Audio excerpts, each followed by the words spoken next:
ગત રાત્રિના હું જ્યારે ધારીથી ખીચા તરફ જતો હતો ત્યારે રસ્તામાં એક મહાકાય અજગર જોવા મળ્યો હતો અને ત્યાં ખૂબ વાહનોની અવરજવર થતી હતી ત્યારે લોકો અજગરને જોઈ અને ટ્રાફિક જામ થઈ ગયો હતો. વન વિભાગને મારી વિનંતી છે કે આ અજગરને વહેલી તકે પકડી લેવો જોઈએ.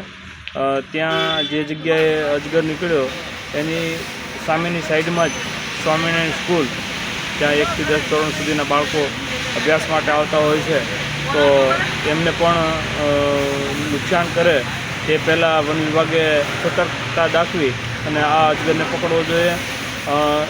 સ્કૂલની સામેની સાઈડમાં રહેણાંક મકાન પણ આવેલા છે, તો આ લોકોને પણ નુકસાન ન થાય ત્યાર પહેલાં વન વિભાગે આ મહાકાય અજગરને પકડી અને જે લોકોના મનની અંદર જે ફફડાટ ફેલાયેલો છે એ ફફડાટ દૂર કરવો જોઈએ.